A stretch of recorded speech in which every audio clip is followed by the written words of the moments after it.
Major funding for KPBS Evening Edition has been made possible in part by Anderson Plumbing, Heating and Air, proud to support the mission of KPBS and privileged to serve San Diego clients. Anderson Plumbing, Heating and Air, helping homeowners maintain drain, heating, and cooling systems since 1978. And by the Conrad Prebys Foundation, Darlene Marco Shiley, and by the following.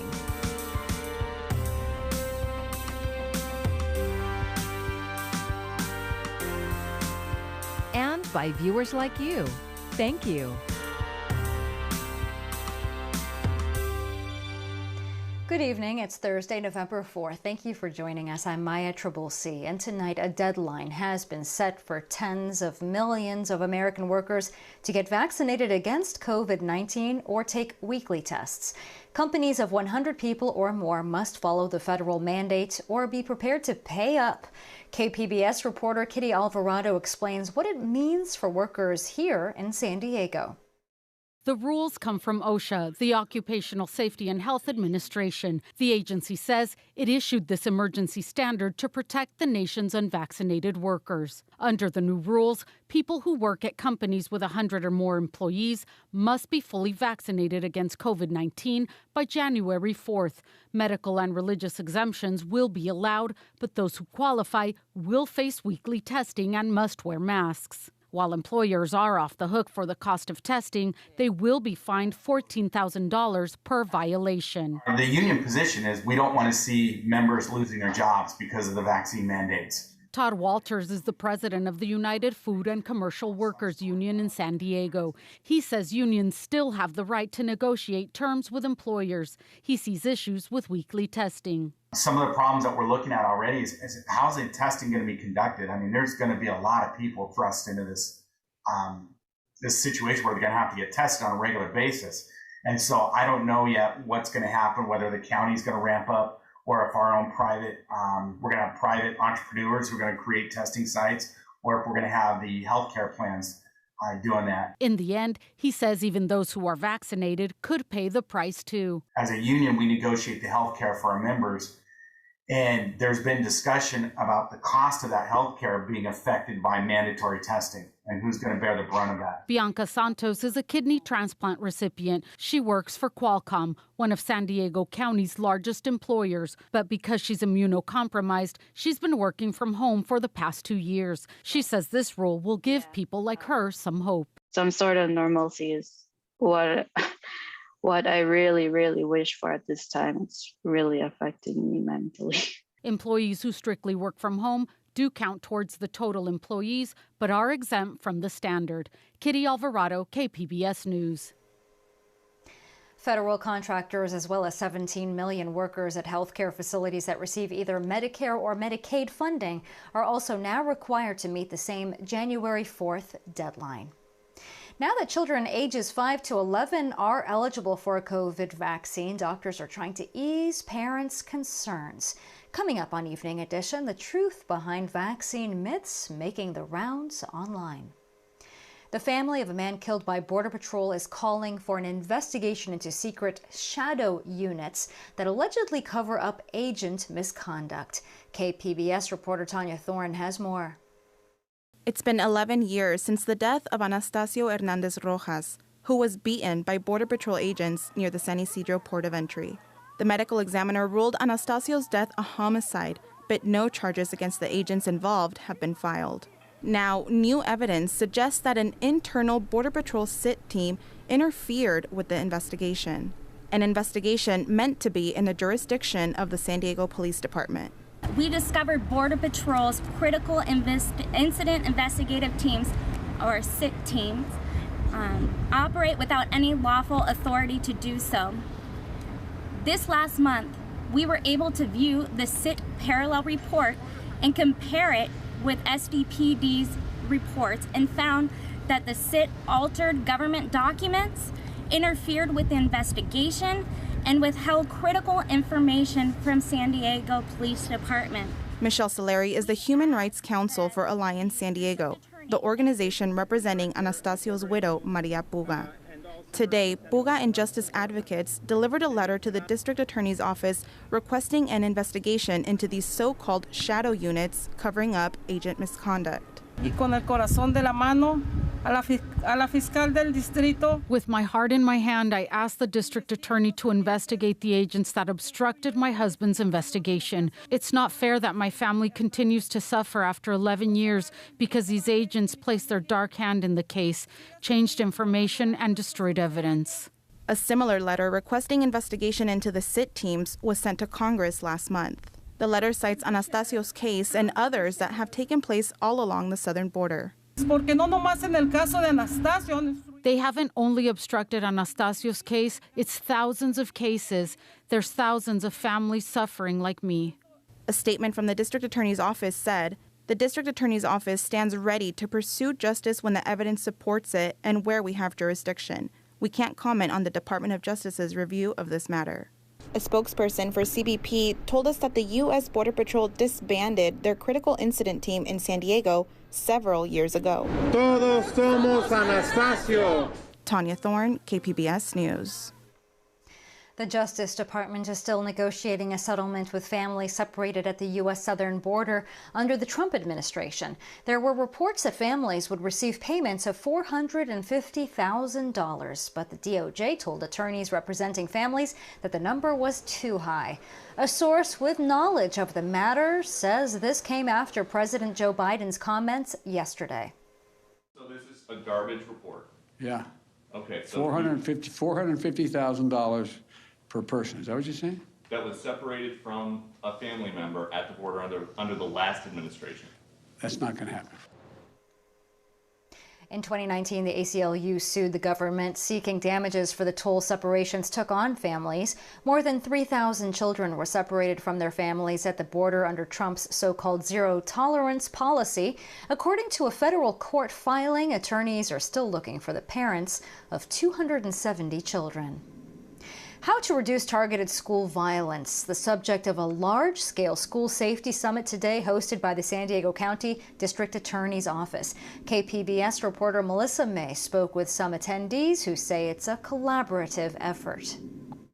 Over 145 community members met at the County Operations Center to learn about the best practices to prevent and reduce targeted school violence in San Diego County. And nothing is more important than letting a student feel safe so they can learn and grow. Deputy District Attorney Andrea Lopez says one discipline cannot do this alone, highlighting youth as an important resource. Because there is no way to prevent these without students.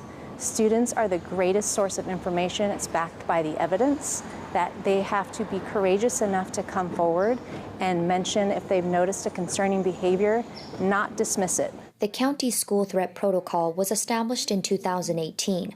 The district attorney's office has received about 150 school threat cases to review and filed charges in more than 40 of those cases. And even the ones that don't turn into mass attacks that are just threats, victims are greatly impacted, students and staff. And we need to support these victims and recognize the harm that it does to their well-being. It's important for everybody, law enforcement, mental health agencies, and educators, to get on the same page and work together to solve this puzzle called targeted violence. Tim Ware is the coordinator for school safety and security for the San Diego County Office of Education. We have to shore up our foundation from a social standpoint and not just continue to put Band-Aids on things. So this is important to open the eyes of people and say, look, we need to do more. The County Office of Education is introducing an online school safety toolkit that can help administrators, educators, and teachers keep students safe. Melissa May, KPBS News. The House could vote on a revised version of President Biden's Buildback Better bill tonight. Speaker Nancy Pelosi added a paid family and medical leave program, work permits for immigrants, and a state and local tax break to the bill. That raises the price tag to $1.85 trillion, and it gives the legislation an easier path through the House, but makes it unlikely to advance through the Senate. Moderate Democrat Senator Joe Manchin says he doesn't think paid leave belongs on the bill.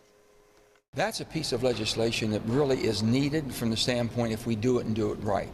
When there's participation between the employer and the employee. We can do that in a bipartisan way. We can make sure it's lasting. I disagree. I think that this is appropriate for this legislation. It fits very comfortably with child care, health care, home care, family and medical leave, and it has the full support of our caucus. Meanwhile, the $1.2 trillion bipartisan infrastructure bill is still awaiting a vote in the House. That could come as soon as tomorrow morning. The Pentagon released a new report showing San Diego County is one of the top areas in the nation for defense spending. KPBS military reporter Steve Walsh talks to one startup about what is drawing these dollars. San Diego County receives more money from the Pentagon than almost any other county in the country. A new report by the Department of Defense shows that more money flows into the local economy than is spent in 37 states. Brandon Singh is co-founder of the San Diego-based Shield AI. You have a ton of customers in the San Diego area. The former Navy SEAL co-founded the artificial intelligence and drone company in 2015. It's now one of the fastest-growing defense contractors in the country. As an entrepreneur that wanted to bring AI and autonomy to the U.S. military, I couldn't think of a better place to be when you think about starting a defense technology company and having that proximity to the customer. Shield AI specializes in software to supplement pilots. Think self-driving cars. Their drones can operate independently from troops on the ground. Though most buying decisions still happen in Washington, Singh says even his Bay Area investors told him it was better to be closer to the people actually using the tech. You're just able to build a better product when you're speaking with the people who are going to be using that product. Aside from defense contractors, San Diego County leads the country in the amount spent on military payroll. More than $7 billion was spent locally on personnel in 2020, well above the second largest payroll, which is Honolulu, Hawaii. California is the third highest grossing state behind Texas and Virginia. The Pentagon spent $61 billion in California last year, roughly $10 billion more than the Pentagon spent here in 2013. Steve Walsh, KPBS News. The backlog in the global supply chain is affecting a lot more than toys for Christmas. While purchasing is up, manufacturing and shipping are way down. California farmers say they are having a hard time exporting their crops due to the delays. Port officials in California say that shipping costs are so high right now that once ships have offloaded at the bigger ports, they head back to Asia instead of stopping at the smaller port in Oakland. Walnuts and almonds in that port are not making it out. One of our members lost over $7.5 million in 1 month of sales because of the inability to fill timely commitments. Some exports are being canceled, while some farmers are paying tens of thousands of dollars per month in storage fees. The state of California supplies 16% of the country's agricultural exports. And with all that in mind, the advice from the owner of one trucking company is do your holiday shopping now. The trucker shortage in the U.S. will continue to raise prices and worsen the supply chain slowdown. And as Camila Bernal explains, despite efforts by the White House to fix the problem, many in the industry do not see a quick solution. Being a truck driver will be Ray Stewart's second career. I am a barber, licensed barber. The pandemic, the need for truck drivers, and a possible higher income motivated him to enroll in a truck driving academy. We've definitely seen a major increase.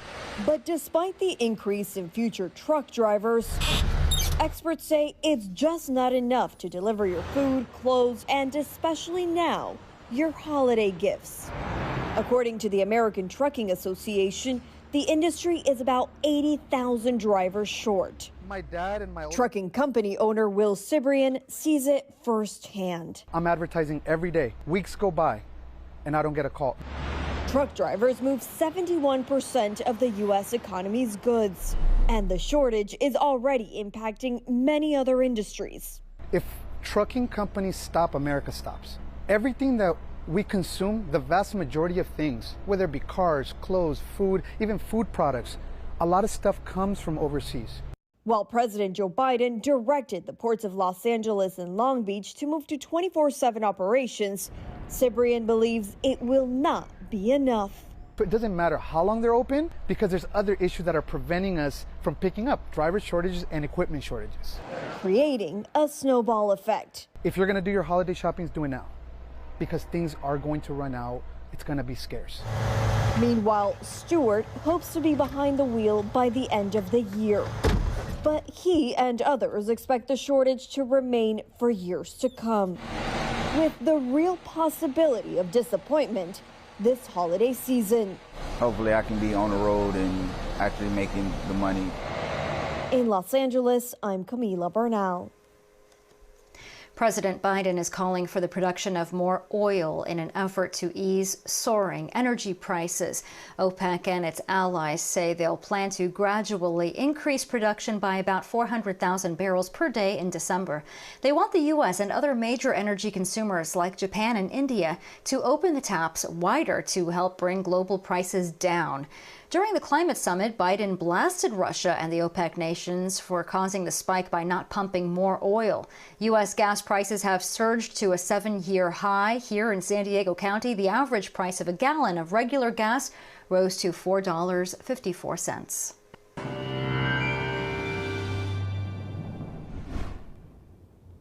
Thanks for tuning in to KPBS News. I'm Marvin Gomez with your AccuWeather forecast.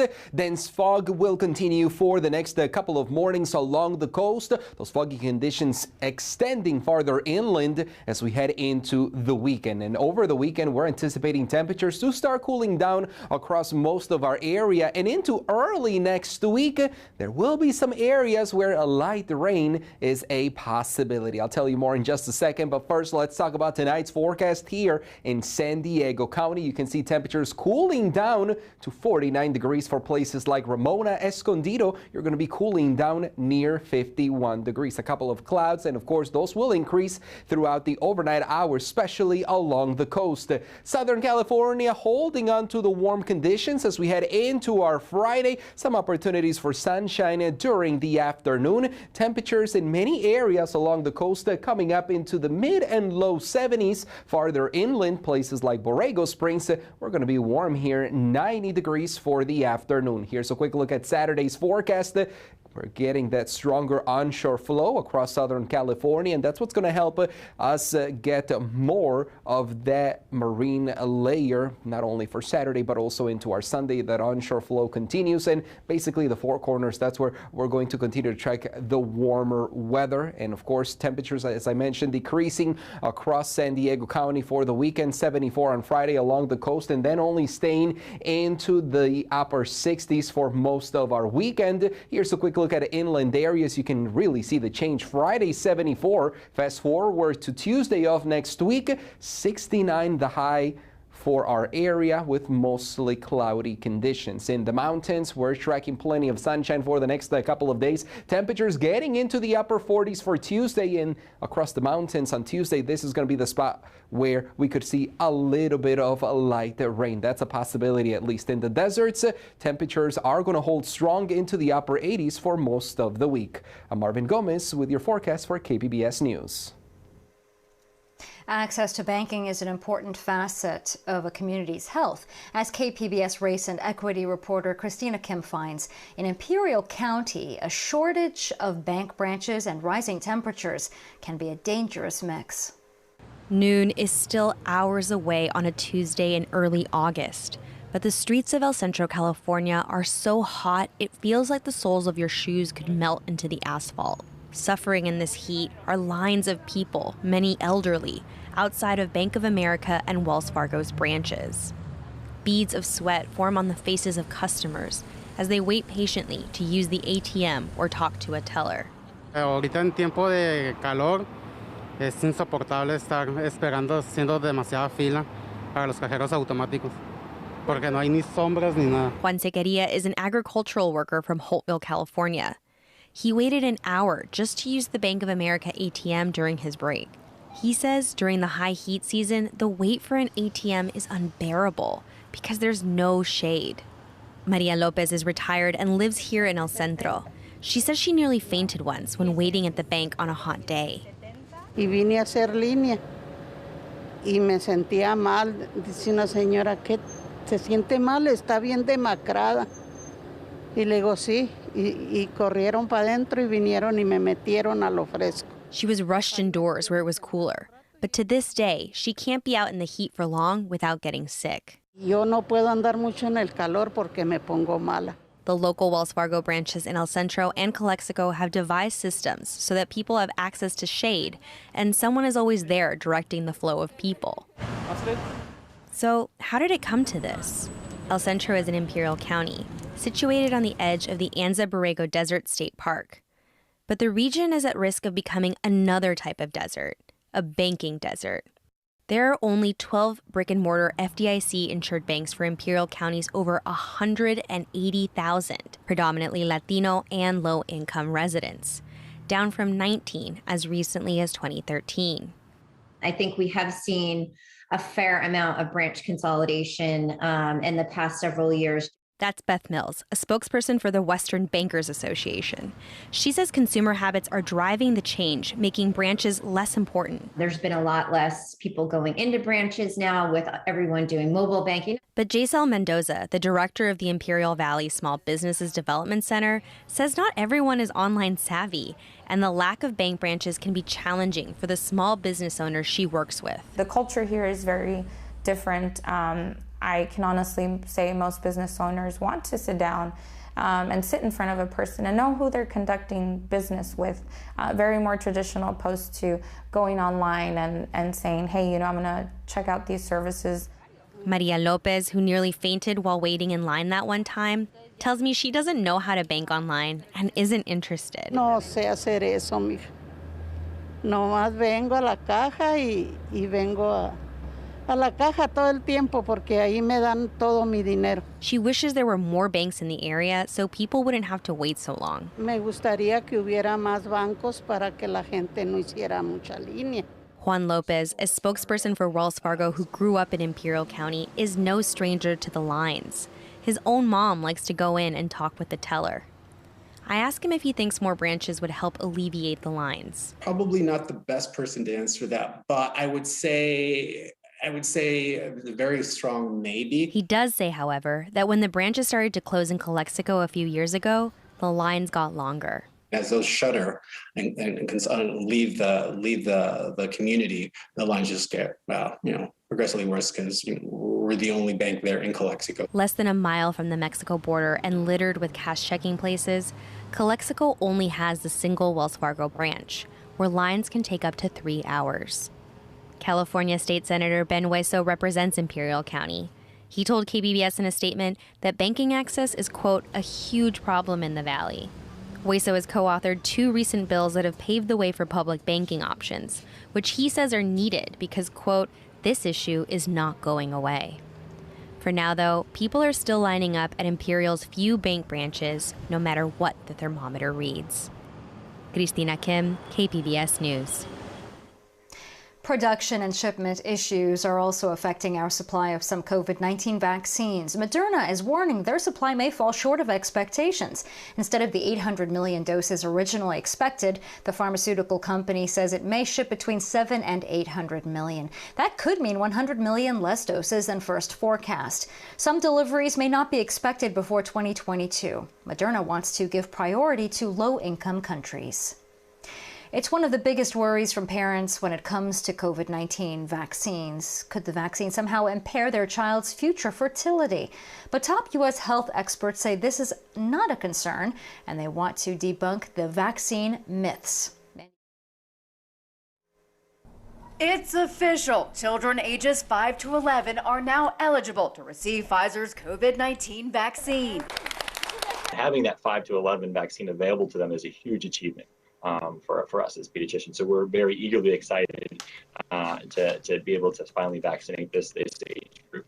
A recent survey found that 66% of parents with children in that age group worry that vaccines might negatively impact children's future fertility. It unfortunately came from a bit of misinformation and it got picked up in the press and propagated through social media. The American Academy of Pediatrics, or AAP, the Centers for Disease Control and Prevention, and the American College of Obstetricians and Gynecologists are united with other doctors and public health officials in saying fertility is not a concern when it comes to the COVID-19 vaccine. I would be the first person who would jump up and down and make a fuss if there was a connection here. There simply is not, and we don't need to worry about this one. AAP spokesperson Dr. Hina Talib also says the COVID-19 vaccine won't affect puberty and won't permanently alter menstrual cycles. Any parent with vaccine concerns is urged to reach out to their child's doctor. I think most pediatricians will be able to talk you through what you need to know in order to make that informed decision. And it's based on science, it's based on research, it's not based on some of the fear-based information that we're seeing on the internet. For Health Minute, I'm Mandy Gaither. And here's another look at today's top stories. The federal government today announced a new timeline for vaccine mandates to be implemented. Tens of millions of workers at companies with 100 people or more face a January 4th deadline to be fully vaccinated or else get tested for the virus on a weekly basis. OSHA says companies that fail to comply could face penalties of nearly $14,000 per violation. And the San Diego County District Attorney's Office hosted a school safety summit today. Over 145 people met to learn about the best practices to prevent and reduce targeted school violence. The county school threat protocol was established in 2018. The DA's office has received about 150 school threat cases to review and filed charges in more than 40 of those cases. As always, you can find tonight's stories on our website, kpbs.org. Thank you for joining us tonight. I'm Maya Trabulsi. Have a great evening. Major funding for KPBS Evening Edition has been made possible in part by Anderson Plumbing, Heating and Air, proud to support the mission of KPBS and privileged to serve San Diego clients. Anderson Plumbing, Heating and Air, helping homeowners maintain drain, heating, and cooling systems since 1978. And by the Conrad Prebys Foundation, Darlene Marco Shiley. And by the following.